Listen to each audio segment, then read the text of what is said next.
Hi everybody, I hope everybody is doing well and healthy and safe. Today I am here in the home with my friend Robin. We're just kind of spending some time together.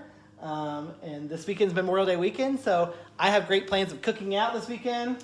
What do you have planned? Well, for me, I'm going to probably be in my yard. Yep. Not doing too much, but just a little bit. Yep. Maybe planting some bushes. Awesome. Robin and I actually met a few years ago. She brought her husband into me to style for a concert, I believe it was. Yes, it was. We were going to the Schuster for a concert. Okay. And my husband had lost some weight, purchased a suit from you, and he just loves that Tommy Hilfiger suit. I think he still wears it. Awesome, awesome. Well, anyway, so I invited Robin to join us today for some time with Tyler.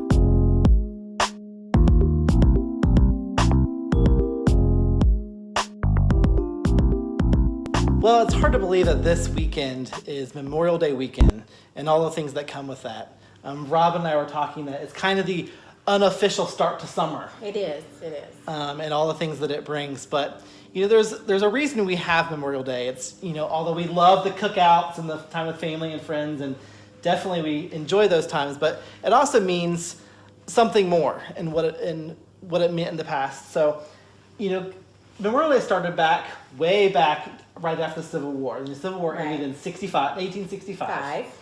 And a lot of small communities were celebrating their dead and decorating their graves and some of that stuff. So it originally was called Decoration Day. Sure, you are correct. And then so as time went on and it became more of a thing, it became Memorial Day and became a federal holiday and how we celebrate it. But I invited Robin here. Robin, tell us what she's retired.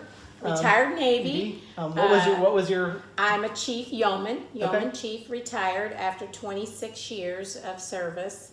I did do a lot of my time in the reserves, drilling in Columbus my last time when I retired, and then in Cincinnati. So there's reserve centers there. But what I did was, for the most part, I did funeral honors detail. So I spent a lot of time memorializing veterans that had gone on before us and passed away, primarily Navy officers and enlisted. And that would be typically at a cemetery or a funeral home. And that would be at Dayton National Cemetery. So Dayton National, I did probably, I would say 1,600 funerals. I really can't put a number on it because each experience is different. But bringing it back to Memorial Day, it's kind of in my DNA that because when we lose someone that has been so close in arms with us, so we as soldiers, sailors, Marines, airmen, and Coast Guards and National Guardsmen, we kind of have a fellowship to be able to shoulder each other's hurts and pains and losses. So Memorial Day would be a typical day that during my time in service, we would go up to Dayton National Cemetery and do what we call laying the wreath. And that will not happen this year, so it's very different now. So we're so used to being there with all of the Blue Star families, the Gold Star organization, Together We Served organization, VSO officers, veteran service officers, and a lot of your disabled American veterans and those organizations like. We're there, we are visiting grave sites of family, friends, and of course those that have no one. And so that is why Memorial Day is so very special to me, and it's going to be different. I don't know if they're planning a virtual tour, but you can always look up Grave Locator through Dayton National Cemetery or the National Cemeteries. You just Google that and they can tell you actually where the grave is if they are located at Dayton National. But Memorial Day is going to be different this year, and I'm so glad you asked me to be a part of this because I'm usually doing something Monday. If I'm not at the Volunteers of America on the campus of Dayton Cemetery or Dayton VA grounds, I'm doing something. So it is going to be different, and I know we say it's a new normal, but I'm really proud that you took the time of your busy schedule, barbecues and things like that, being with family, the lost, the forgotten, um, are what we think of when we say memorialized, meaning we lost them, they're no longer with us, and the forgotten, there are a lot of unmarked graves around. And because of that, we lay wreaths, we lay flowers, we lay commemorative medallions and things like that to just memorialize them. So yes, back in 1865, during the time of when they were doing Decoration Day, was a good time to do that, but now we just don't memorialize or remember those that are military and or veterans, but it's everyone. So that kind of makes it all inclusive. Yeah, for sure. So as a civilian who's actually gone to a few military funerals, I have Okay. Several of my family who are veterans, and when they pass away, there's definitely differences in military funerals compared to a regular funeral. Can you talk a little bit about those a little bit? Wow, I will tell you this. I've folded the flag, I've presented the flag, I've bugled, I have done every aspect of that ceremony. When we are rendering services, funeral honors, typically there are a folder and a receiver, and the person, or the two folders rather, one at the head of the casket and or the cremains, and one at the foot, and we fold. The presenter is given the flag, and they are honored and saluted, and then we would give it to the person receiving. Now, a lot of times we have several flags there because a lot of the family members want more than just one flag, but typically it's just that one flag, and that's draped across the coffin, and then we remove it and fold it and present it. So it is, I think my last funeral was probably about a year ago, right before I retired. I retired last year this time, or in June of 2019. But it is very sacred.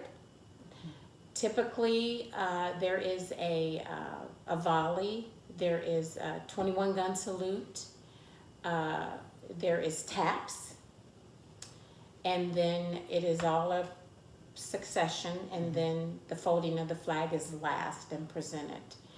But when you hear, and you're on Dayton VA grounds, and you hear the bugle, and after you've heard taps being played, all of that, and then you're still.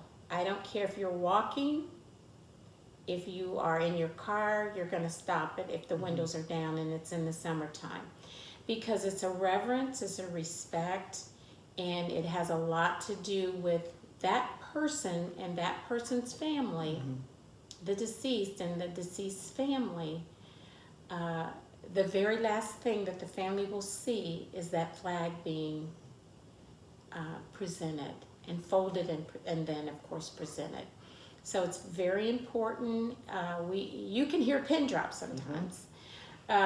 Take us for instance, when we're doing it, it's hard not to get emotional, because during the time, a lot of people nowadays, they're filming us, they're doing lots of things to so that they can capture the moment, but we have to stay on point, what we're doing, and get it done correctly and present it properly. So it's I can't really put it in words. You'll have to witness it to see it. Like you said, you've done it before, Yep. or you've witnessed a few. Really, people should not be talking, but they do. And we just try to kind of get past that and get through it and make sure that when we present, everything is properly done. So it's very, very important that whoever has not seen it gets that opportunity to see it. Yeah. But I don't know, with COVID and the restrictions now at Dayton National, what they're going to require. I do know that you can be in your vehicle and actually see the burial itself, but there will not be any ceremony like the family there, and they fold it and present it to the person who's receiving. So, but it's going to change. Hopefully, we'll get past all this, and next year you'll sit down with me or someone else, and they're telling you a little bit about it. But Memorial Day is so important that we remember the true meaning, but then there's other meanings, that things that we do to memorialize our family that never served, and going to the cemetery, doing something commemorative, going out to eat, having a barbecue, going to your pool. So it's kind of like the catapult to summer, late spring, beginning of almost pre-summer, and then a new birth for everybody to know that, this is something that we've had here in America and will continue. Yeah, absolutely. Well, thank you so much. You're welcome. Thanks for joining us. Tyler, for having me. Yes, I appreciate absolutely. that. Is there anything else you would like to tell my viewers or anything? Or? I will tell you this, having served for the years I served and having been blessed to retire means really a lot to me, and I don't take that for granted. So I'm a true American. I am blessed to be here, and thank you for your time. Yeah. Well, Robin, thank you so much for your service to our country. You're welcome. And thank you for the service to the families who have lost loved ones. Those things you do. So thank you very much. You're welcome. And we'll see you next time. Bye-bye.